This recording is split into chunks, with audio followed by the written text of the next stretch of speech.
Fala galera, beleza? Bem-vindos a mais um História Direto do Forno e hoje com um assunto bem quente. Chegou o ano de 2024, ano de eleições municipais. Isso mesmo, acha seu título de eleitor porque você vai votar para vereador e prefeito desse ano. E junto com toda a animosidade da época das eleições, com certeza já bate no seu coração aquele prefeito ou vereador que vai no seu bairro te abraçar e depois nunca mais te ver, aquele tapete de santinho na porta das escolas no dia da eleição e talvez você não esteja mais tão animado assim. Porém, você não é o único. Nós vamos ter muitas eleições no Brasil que a galera simplesmente pensa que nada vai mudar ou que deveria ter acontecido uma coisa grande para finalmente chacoalhar um pouco a política municipal.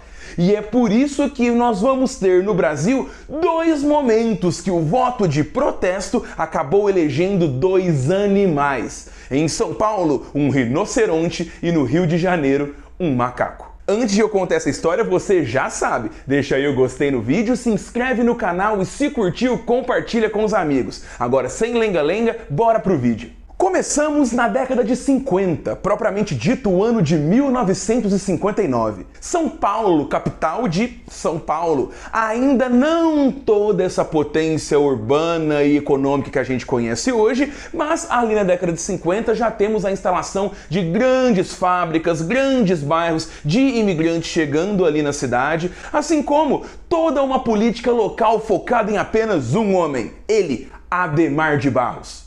Adhemar de Barros devia ser na época e talvez no século XX uma das pessoas com maior força política na cidade de São Paulo. Ele praticamente capitaneava o partido da cidade, o Partido Social Paulista, que por mais que tivesse sim projeção nacional, a força dele estava ligado à sua principal ideologia, o adhemarismo. O Adhemar de Barros é quase um antecessor do Paulo Maluf, porque ele focava muito em grandes obras urbanas envolvendo ruas e avenidas, grandes obras de infraestrutura. Bom, essas questões do Adhemar eu tô falando justamente para vocês entenderem que a dinâmica local paulistana já tinha muitos elementos de populismo, inclusive a definição clássica de populismo, do líder ter uma grande força em relação direta com o povo, desprezando partidos ou outras forças, tá justamente no governo do Adhemar de Barros, mas além disso, toda a confluência política de São Paulo, junto às suas centenas de candidatos a vereador, estava deixando o povo bem cansado do que estaria por vir nas eleições daquele ano. E é por isso que, chamados por um jornalista que clamava por mudanças e uma nova ruptura em torno dessa política adhemarista, nós vamos ter um novo candidato, ou melhor dizendo, candidata ali nas urnas para ser candidata a vereador. Sim, estou falando dela, a Rinoceronte Cacareco. Ela é fêmea, mas tem um nome masculino, não vamos bater papo nisso aqui. O que importa é que essa candidata a vereador era carioca, nasceu no Rio de Janeiro e tinha há pouco tempo migrado para São Paulo para de fato ser a nova atração do recém-fundado Zoológico de São Paulo. O jornalista em questão colocou muita propaganda em torno dessa nova atração super popular e conclamou como voto de protesto para que as pessoas votassem, ainda na cédula de papel, o nome da Rinoceronte Cacareco. Então realmente você tinha que ir lá na urna e escrever Cacareco. Foi o que não uma, não duas, não 10, não 100, não 1000 fizeram. A Rinoceronte foi a vereadora mais votada, com 100.000 votos. Estamos falando de 1959. Grande parte da força política dos vereadores foi jogada de lado justamente para prestigiarem esse voto de protesto. Se você colocasse o coeficiente eleitoral, a Rinoceronte, além de se eleger, poderia levar entre 7 e 9 vereadores juntos. E, na prática, ela foi de fato a mais votada. Só que, por ser uma rinoceronte, não pôde ser eleita. Ou melhor dizendo, não pôde tomar posse, porque eleita ela foi. Mas não só de grandes quadrúpedes vive a política brasileira.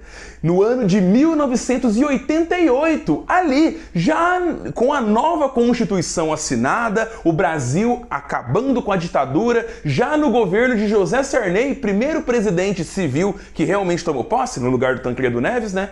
E, em 88, uma grande quantidade de líderes políticos, principalmente de centro-esquerda, tentando usar a redemocratização, a Constituição de 88 como currículo, estavam ali tentando ser prefeitos de São Paulo. Nisso, os humoristas do Caceta Popular lançaram, com o apoio de um deputado muito famoso na época, que já tinha sido inclusive revolucionário na ditadura, o Fernando Gabeira, que era deputado pelo Partido Verde na época, conclamaram um voto de protesto. Esse voto justamente para tentar tirar a grande velhice da política, conclamar para os novos atores, uma pauta muito forte ali na redemocratização, principalmente por causa dos protestos estudantis contra a ditadura, a possibilidade que a Constituição de 88 deu para o estudante poder votar a partir dos 16, toda essa força jovem da década de 80, e foi escolhido justamente uma grande personalidade que era famoso por ser bravo, jogar cocô nas pessoas, zoar qualquer que fosse ali na sua grade. Ele, o Macaco Tião. O Macaco Tião, já como a gente falou, muito famoso na cidade do Rio de Janeiro, virou o candidato do Caceta Popular e do Fernando Gabeira.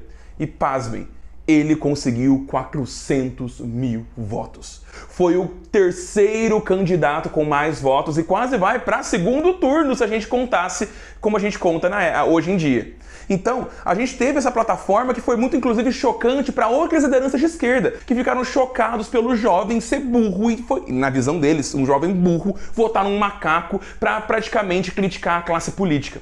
Muitos, inclusive intelectuais, como Fernando Henrique Cardoso e Jô Soares, acharam aquilo um absurdo. E eu tô citando o Jô Soares para citar um cara que fazia humor engajado. O Jô Soares, por toda a ditadura, fez críticas ao governo militar, entre outras coisas. E ele mesmo achava um absurdo o voto jovem que o Caceta Popular estava colocando, porque, justo o argumento, demorou muito para se conseguir votar no Brasil, justamente para se fazer um voto de protesto.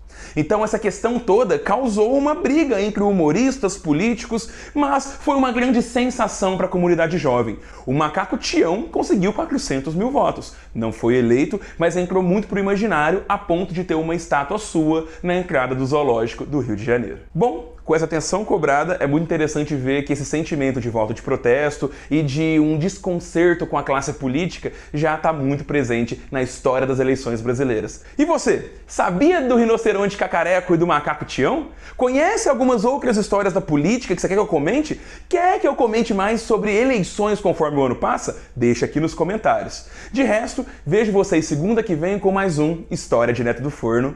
Até lá!